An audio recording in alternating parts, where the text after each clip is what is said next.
It's very moving and a lot of fun to see so many friends, so many leaders of this country doing wonderful work, and also so many students.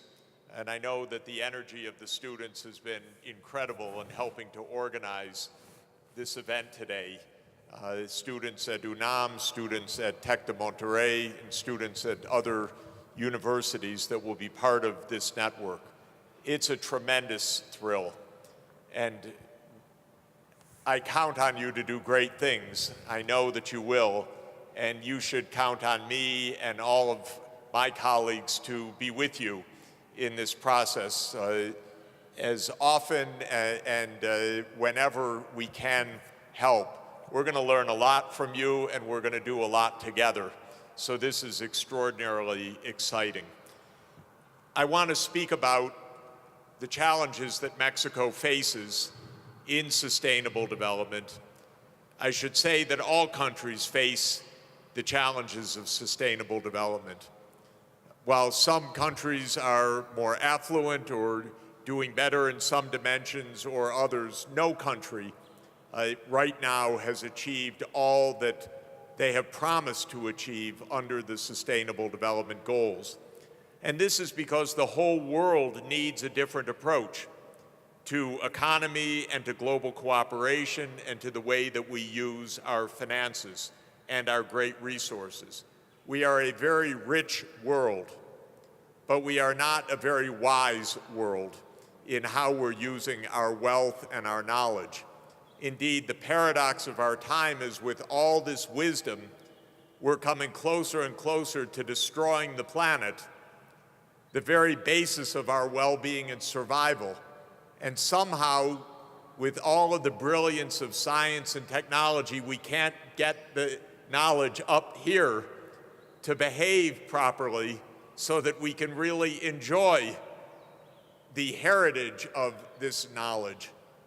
The point of all of this is well-being. The point of all of this is not some measurement of GDP per capita or some arbitrary standard of income or wealth. The point is well-being.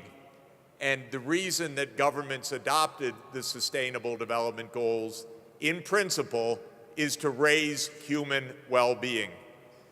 In a few days, actually, we will release from SDSN this year's World Happiness Report on March 20th. It has some sobering news. I can't give you too much of a preview except to say that people aren't as happy as they should be, and we're not seeing the kind of global progress of well-being as one would like. Our lack of clear direction is showing up in more anger, in more what psychologists like my colleague whom you know very well, Dr. Alejandro Adler, who's here, one of the leaders of this effort, calls negative affect. That's rising. And so we're seeing challenges in this world. How can we use our well-being, our knowledge for well-being? So let me start with this question about measuring well-being, because I think it is pertinent to why the Sustainable Development Goals have been adopted. The usual way that we have been measuring well-being for the past 60 years is gross domestic product per person. It's not a meaningless datum. It counts. What is shown here are the changes over the last 40 years in Mexico and Korea, which is an interesting comparison. Mexico, you can see in the orange line, has achieved only very small increases of gross domestic product per capita, whereas Korea has achieved much larger increases. This tells something for Mexico, by the way, because it would have been possible to have faster rise of living standards that would have reduced poverty in this country.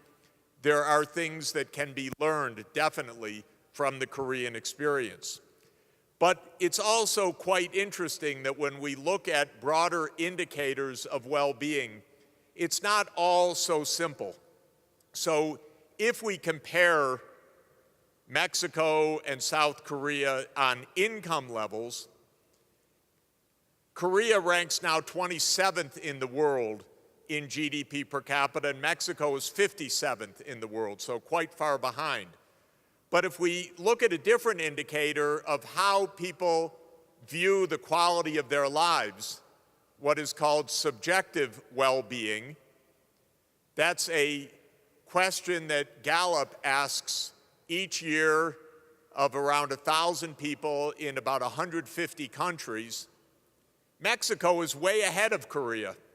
They may be richer, but you're happier. Mexico ranks 23rd, Korea ranks 54th in overall subjective well-being. And actually, it's interesting.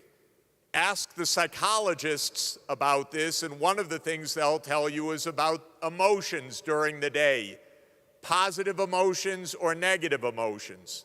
And this is also asked in these surveys. Well, when it comes to positive emotions, Mexico's almost the world champion. Mexico ranks 5th in positive emotions worldwide, where South Korea ranks 104th. So when you're in Mexico City, you're happy. When you're in Seoul, well, you look around, people aren't so happy perhaps. And when it comes to negative emotions, well, Mexico's a little bit ahead. There are a lot of negative emotions here. Mexico ranks 41st in the world in negative emotions, and Korea ranks 45th on that list, meaning even more negative emotions. Some of the reasons why Mexico scores higher in well-being, in the perceived well-being, is that when it comes to social support, there are stronger social support networks in Mexico than in Korea. Koreans, when asked, do you have social support, say not so much. Mexicans, pretty good, not the top though, but stronger social support in Mexico. Interestingly, when Mexicans are asked, do you have the freedom to make important life decisions, more say yes than comparably in Korea, where the sense is very little choice about the future. When it comes to perceived corruption, about equal in the two countries. A lot of corruption in Mexico, a lot of corruption in Korea. Interestingly, when people are asked, have you donated time or income, Mexicans say less than in Korea. Mexico does not rank very high in giving and volunteering relative to other parts of the world. And when it comes to life expectancy, Korea is higher life expectancy. When you add all of these factors together, it turns out that the balance of better emotion and more social support seems to give Mexico the edge. Why is Korea not so happy despite its wealth? We don't really know, but one hypothesis that I have is that they work too hard, actually. They have about the longest working hours in the world, more than 2,000 hours. Mexicans work very hard as well, long hours. Korea even more so. Maybe it is the work-life balance that needs to be re-examined. But it's not a trade-off to be richer or to be happier. So I don't want to leave the impression that be satisfied with the lack of economic growth, relatively speaking, because there are countries that are doing better on all of these dimensions. And a country that typically ranks at the top of the world rankings of happiness every year is Denmark. Last year it ranked number 2, just behind its near neighbor, Finland. And if you look at Denmark's rankings, Denmark expresses about the highest sense of well-being in the world, but it's a very rich country. It's got higher life expectancy. It's got stronger social support.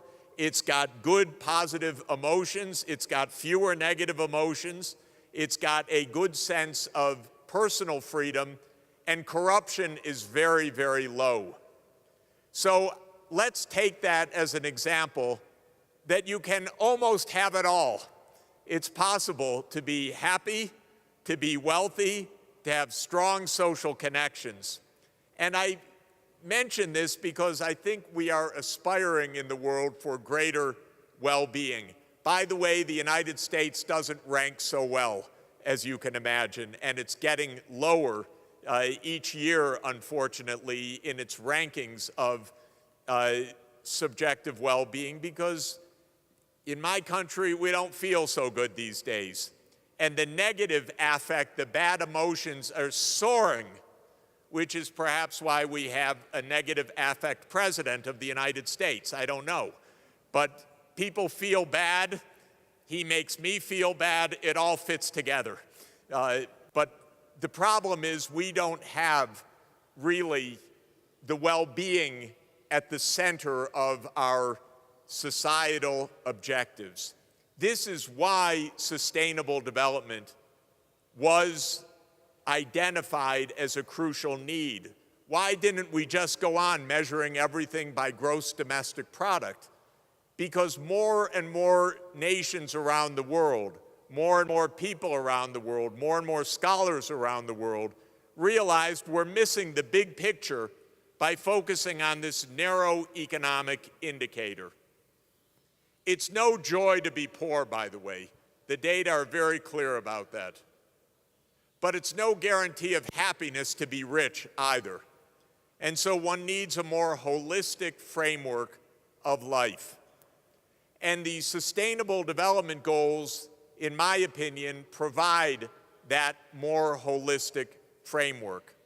Not perfectly, perhaps, but not bad for a product that was developed by a committee of 193 countries. And it really was negotiated by all 193 countries. When the Sustainable Development Goals were adopted, this was not a secret committee that somehow put them on the table and the world leaders said, okay. This was 3 years of intensive negotiation at United Nations headquarters. The original proposed list of goals numbered 300 goals at the start.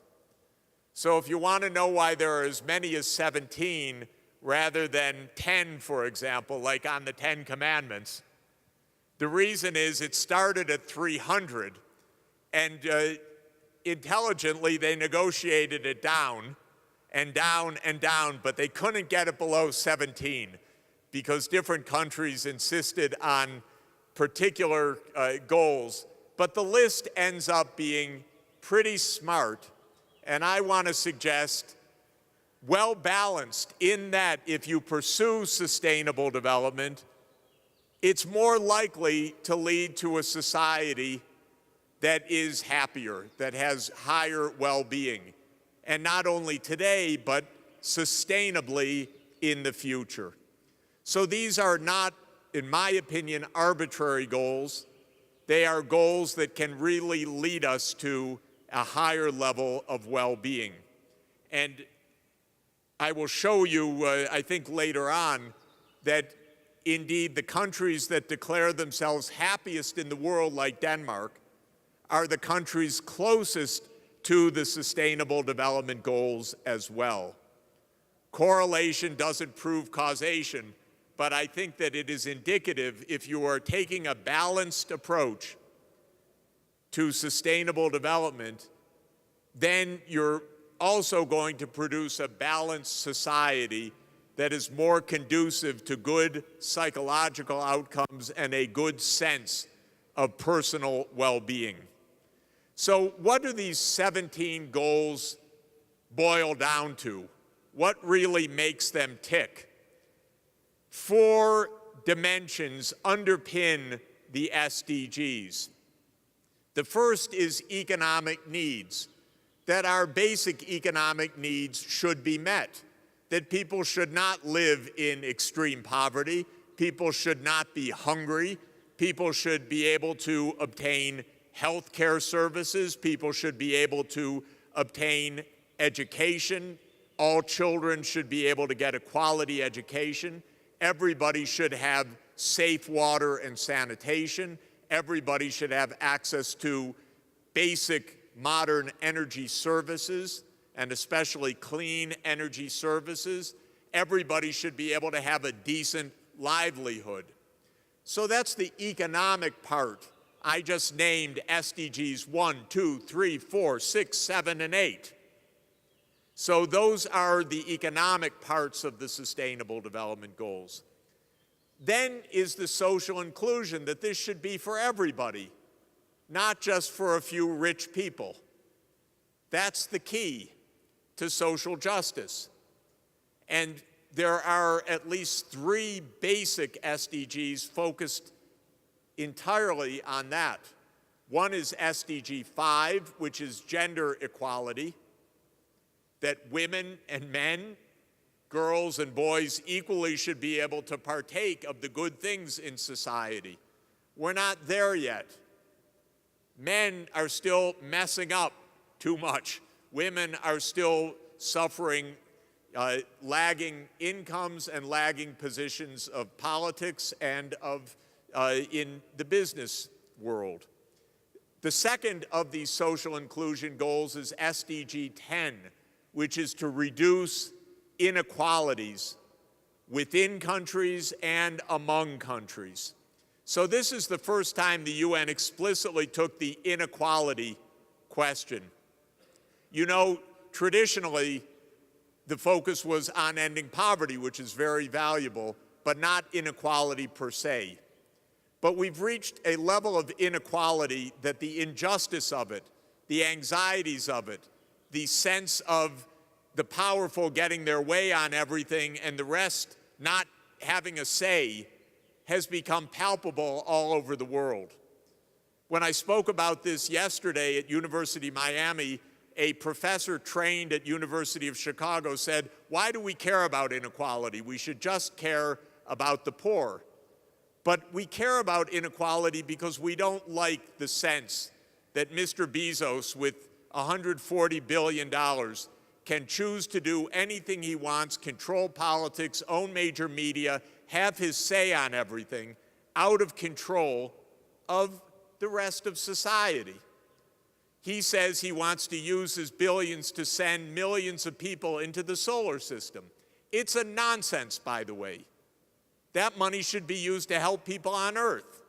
And I don't think it's his choice, personally. I think we should tax that money and use it for the right reasons. That's what SDG 10 is about. This is at least the values that why I subscribe to it, but I think more and more don't like the fact that 2,208 billionaires that are on this year's billionaires list have $10 trillion of wealth, and they own so much of world politics that the rest of us are looking, saying, oh my God, can we have a say too? And that's SDG 10.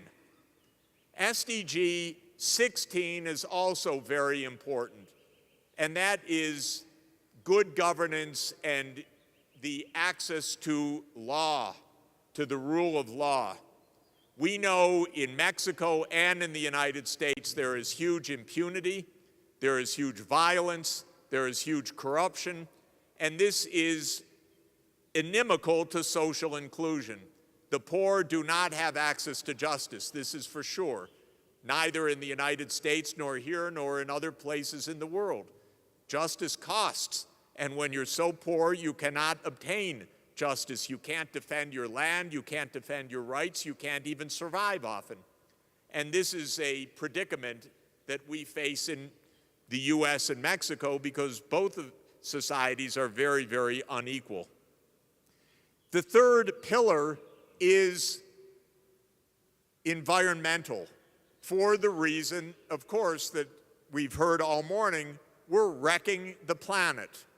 And to be precise, we're wrecking the planet in 3 ways. One is the global warming. The second is the destruction of biodiversity. And the third is the massive chemical pollution. And the world economy is creating a mess. But we haven't been able to get our heads around this politically. Look at the United States, for example. Like this country, we have so much renewable energy. We have wind, we have hydro, we have solar. We could power the United States many, many times over at low cost with renewable energy alone. And yet the United States president spends all his time trying to get more coal, oil, and natural gas produced. Why? Hard to know exactly when it comes to the President of the United States, but I'll tell you when it comes to the US political system, and that is that it's completely corrupt. It's in the hands of ExxonMobil, of Chevron, of the big oil companies, because they pay the campaign contributions, they do the lobbying. And so it's ridiculous. We're killing the planet for these few companies who are really disgusting. But the US Senate is in their hands. The Republican Party is owned by them right now, and about half the Democratic Party. So it's not quite bipartisan, but it's not exactly like one would like. This environmental destruction has reached an incredibly dangerous state of affairs because we're already at or very near the level of temperature that will destroy the ice sheets of Antarctica and Greenland, that will create several meters of sea level rise, that will create disasters, hazards, vulnerability every day someplace around the world. It's almost the case that every place that we go, every time that I travel there, is in the midst of an environmental crisis these days. Forest fires, floods, droughts, heat waves, sandstorms, you name it. And this is only going to get worse unless we stop the global warming decisively. And then the fourth pillar, I've already touched on it, is good governance. SDG 16 and 17 say government should obey the rule of law, they should cut corruption, and they should cooperate with each other. You cannot find America first anywhere in the SDGs. You can't find any country first in the SDGs. It's all about global cooperation, recognizing that we're all in this together. So any idea of an America first or a Mexico first or any other place first is completely ridiculous. It's something of the 19th century imperialism. It's not of the 21st century. We absolutely need cooperation, and we need the rule of law. So we try to measure these things every year in the global SDSN, and we count on you for the SDSN Mexico to be measuring these goals with precision in the states and in the cities of Mexico. And Citibanamex has already pioneered a very important study of measuring the SDGs at the city level across the major cities of Mexico. This is a wonderful contribution. Measurement is key because it guides us on what is happening. So this is the picture from 2018. Countries in darker shades are doing the best. You can see Scandinavia and Northern Europe. These are the champions of the SDGs.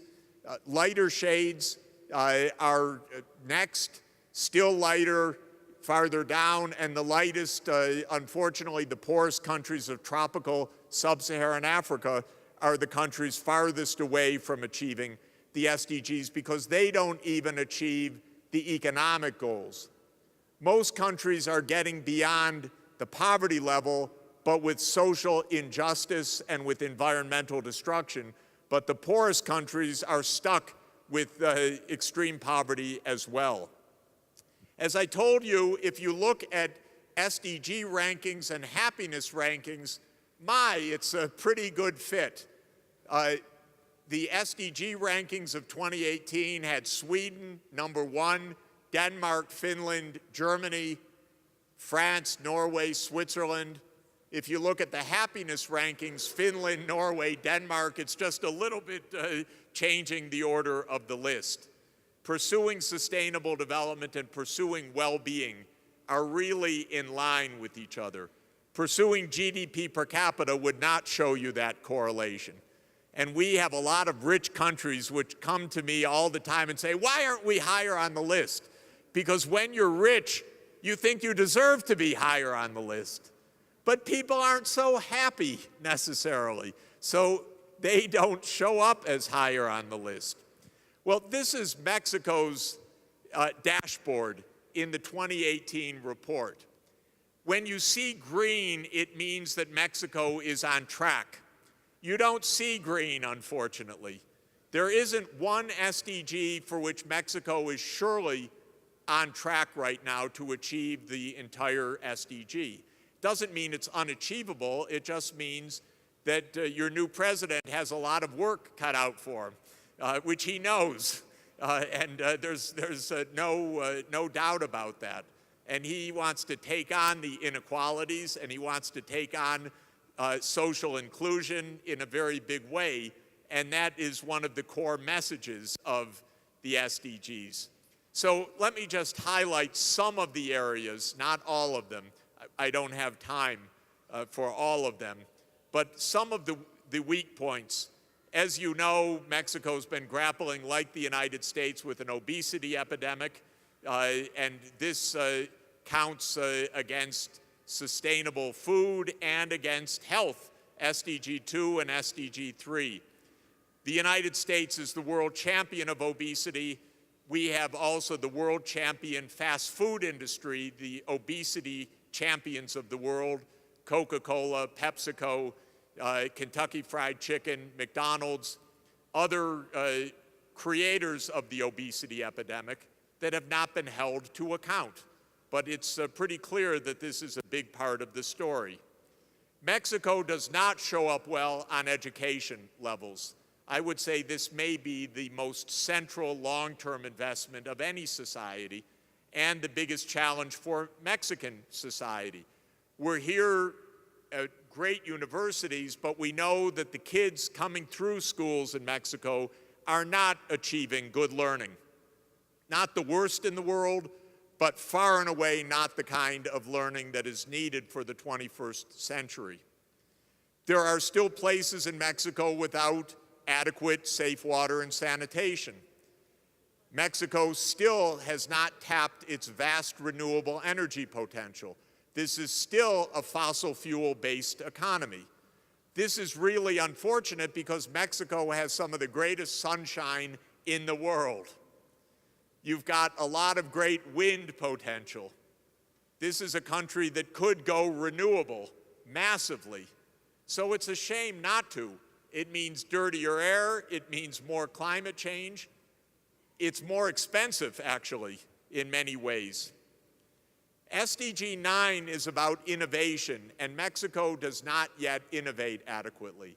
If you want to understand the difference of Korea and Mexico in that GDP growth, the biggest differences are in education and in innovation. Korea's at the top of the league in education performance, and it remarkably is now at the very top, the forefront of world technology. That's why it was able to achieve such rapid growth over the last 30 years. Not so much differences in labor markets or this reform or that reform, but in education, science, and technology. And it was the absolute, almost obsession of the Korean leadership over the past 40 years. We want to be in the forefront of technology. which is why we're carrying Samsung phones, because they made it, actually. And that's what gave them that growth this period.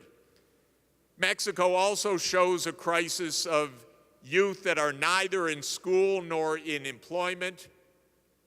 Mexico has one of the highest rates of inequality of income in the whole world, SDG 10, and Mexico scores badly, as all of us do in this hemisphere, by the way.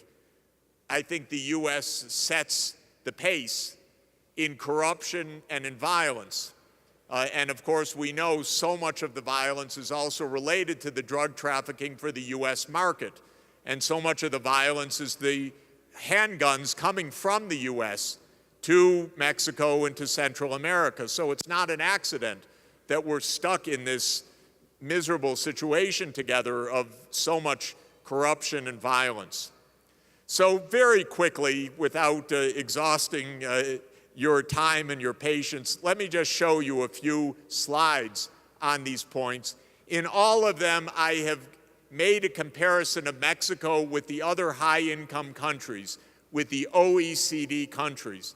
And in every slide, you'll see one column in red. That's Mexico, just showing you comparatively where Mexico stands relative to the other high-income countries. So this is inequality measured by the so-called Gini Coefficient. You can see that Mexico has the second highest inequality of all of the countries measured by the OECD for the most recent year of comprehensive data, 2014. Costa Rica is actually at the end of that tail. The Gini coefficient is a number between 0 and 1. 0 means everybody has the same income. 1 means that Mr. Bezos owns everything, what he's trying to do. He's not quite there yet. He only has $140 billion this morning. But countries of equality are at about 0.25. Those are countries like, if you look at them at the left side, Iceland, Slovakia, Slovenia, Denmark, Czech Republic, Finland, Norway, Belgium, Austria, Sweden, Hungary, Germany. But on our side, I say our side because it goes USA, Turkey, Mexico, Costa Rica. The Americas are very unequal, all the countries of the Americas, because this was conquest society. And so that created a conquest distribution of income. And it's lasted that way for centuries now. And we haven't gotten over the historical legacy of this region. The OECD measures something similar called relative poverty, which is the proportion of households below half, the proportion of households below half of the median household income. So it means you're below half of the median. And here you can see Mexico, again, is towards the extreme end of poverty, but here the United States has even more poverty than Mexico does in this relative sense. When it comes to health and well-being, here is life expectancy of the rich countries. And you can see, once again, Mexico does not show up very well, not terrible from a world standard, but many, many years behind the world leaders. Japan is number 1 in life expectancy at 84 years. Mexico is somewhere around 76 years, so it's 8 years lower life expectancy, and with a lot of inequality as well. The United States, by the way, is at about 78 years, also ranking quite low, 25th out of 35 places in the OECD in life expectancy. When it comes to obesity rates, there's Mexico shown by the arrow. The obesity rate in Mexico is, in the most recent data, something like about 37%, and in the United States, 40%. We're the number 1 at the top. The United States is working very hard to stay at the top. because we're home to all of the companies creating the obesity epidemic, unfortunately. And whenever we try to regulate those companies, the lobbyists are so powerful they throw away the regulation, or the courts declare that to regulate them violates the free speech of obesity-causing companies. It's weird to live in such a circumstance, but that is the bad public policy that we have. I don't know whether this is still true. This is from 2017, but this is SDG 5, the share of members of the cabinet that are women. In the United States, it's 1 out of 6, 16%. You see, in those happy countries, women are in charge. This is my advice to the men. Let them run it. We'll all be better off. It's called a Pareto improvement.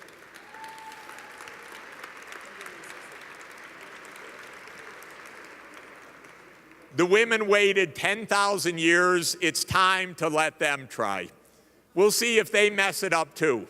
But in any event, Mexico shows up basically at the same, at about 1 out of 6 cabinet ministers. I don't know whether it's true of the current administration. It's much higher? Much higher, wonderful. So this is the outgoing administration. And that's what happens when you do it this way. You're outgoing. But here is one part of the story. This is not the ultimate picture of this variable, unfortunately. It's quite complicated. But Mexico doesn't collect a lot of taxes. The United States doesn't collect a lot of taxes. The reason why countries like Belgium, Norway, Sweden are more equal is they collect a lot of taxes, and then they give everybody free health care, everybody free tuition, everybody free child care, everybody free vacation time. In other words, everybody pays in, and then everybody gets the benefits.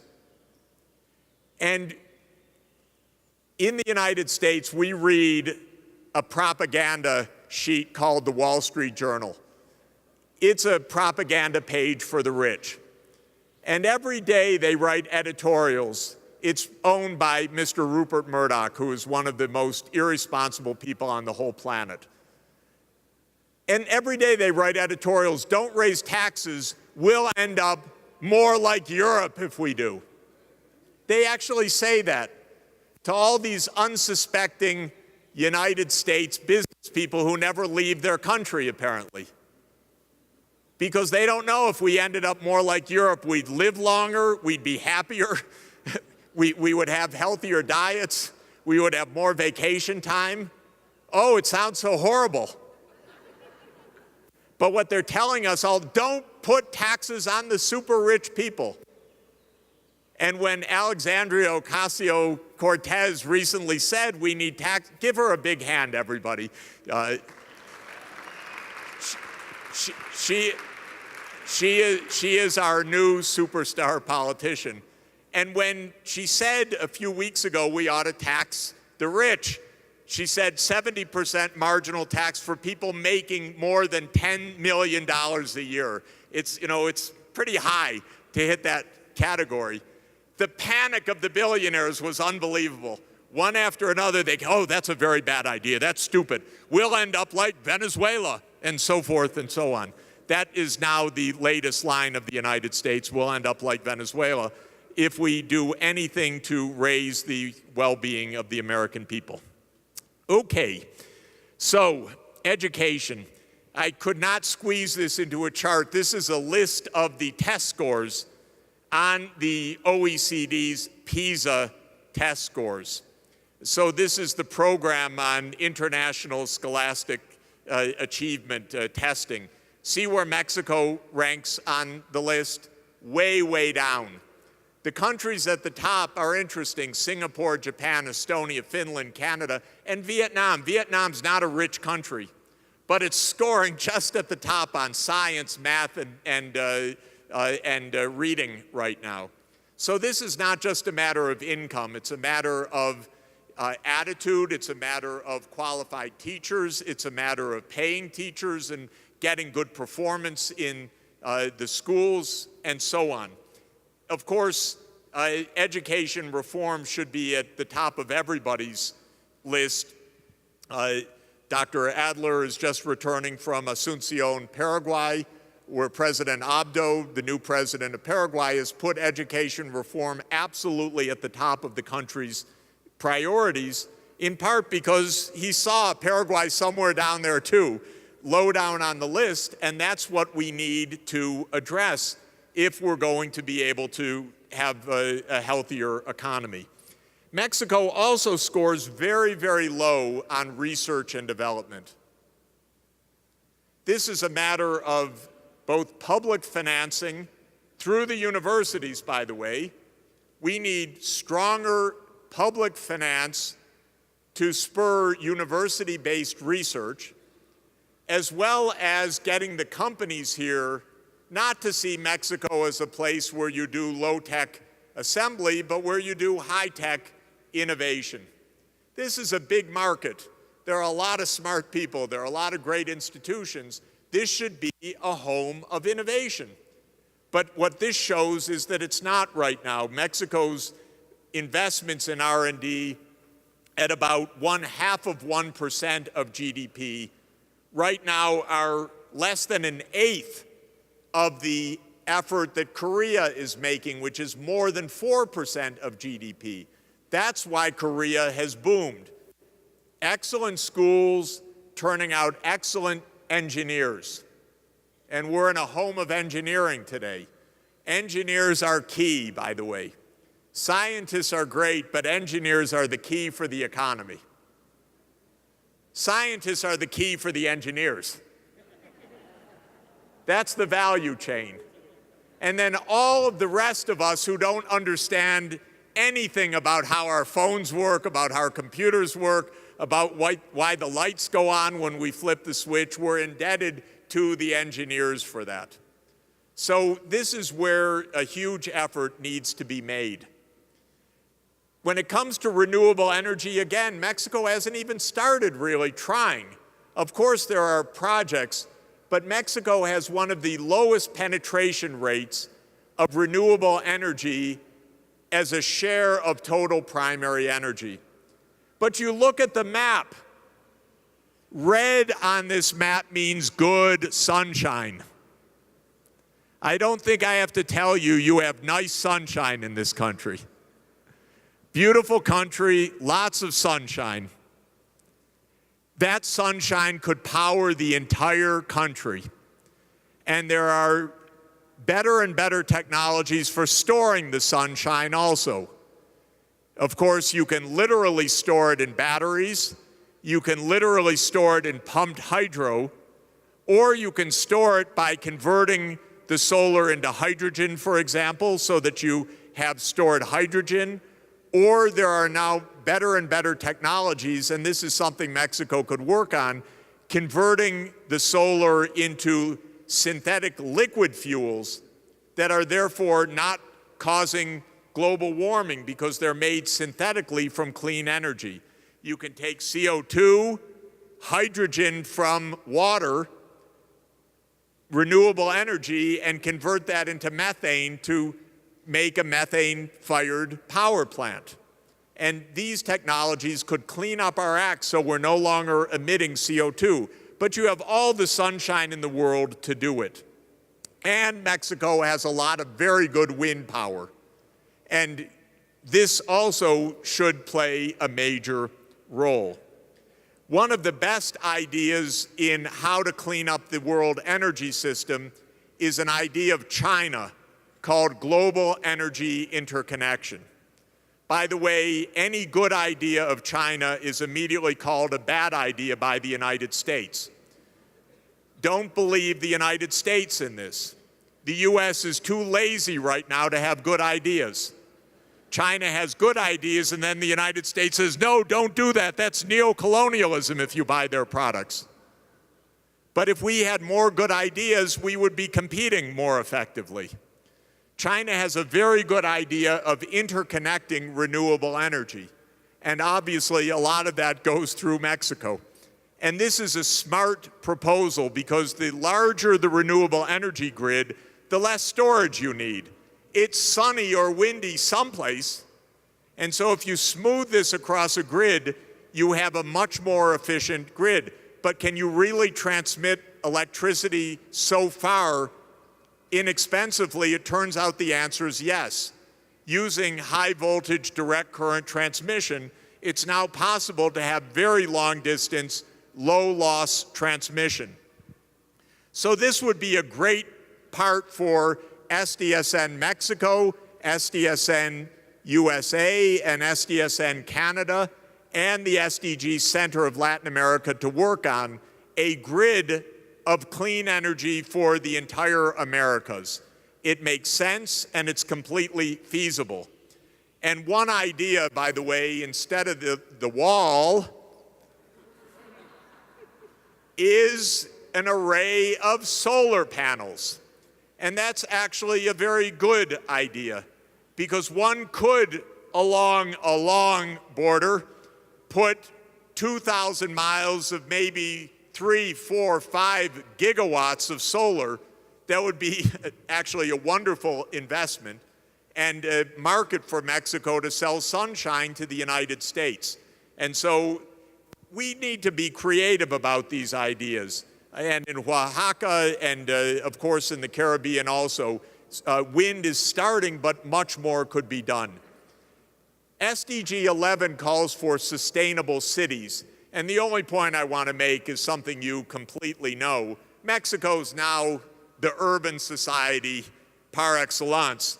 It was, you can't, actually the data, you can't tell the data, that's zeros and ones because the computer rounded off.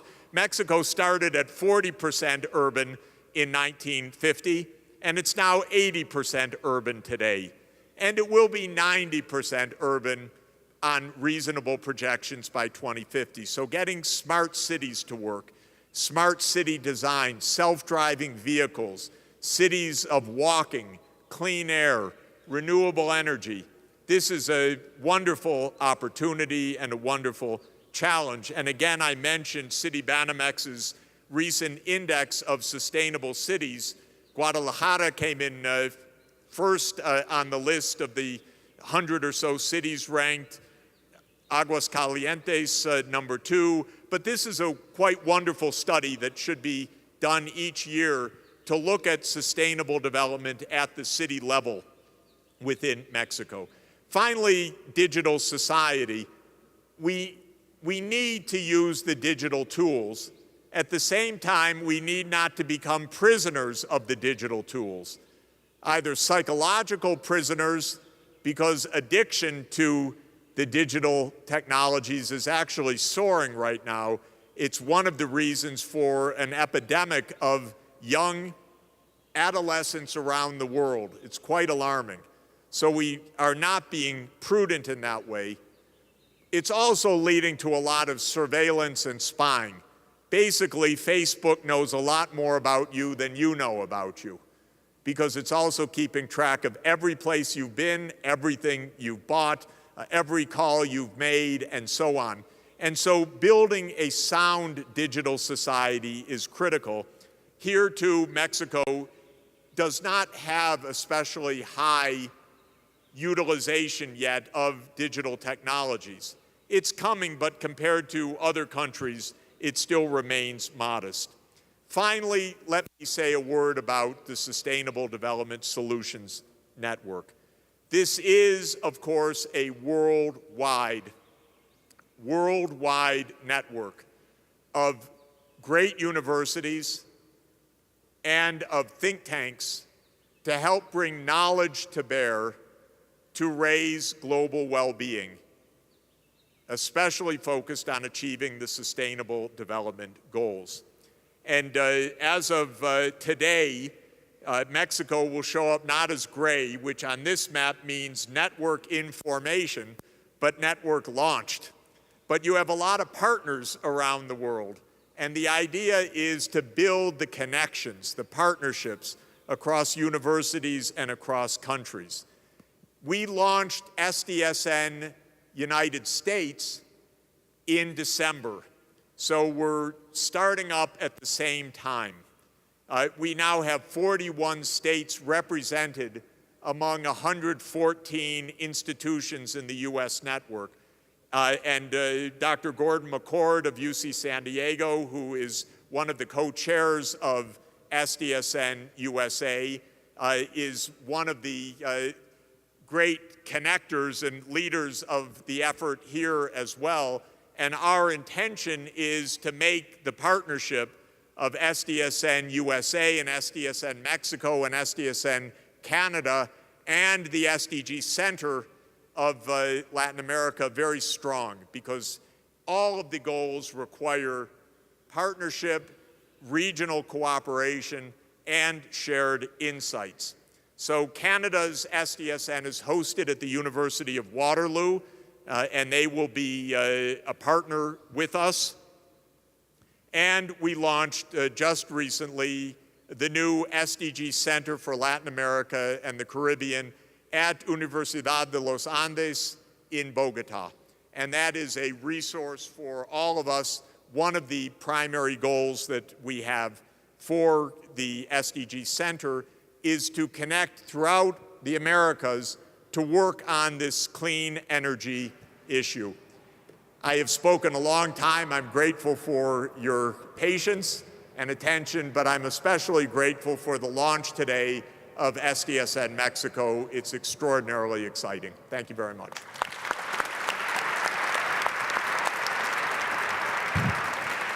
Tenemos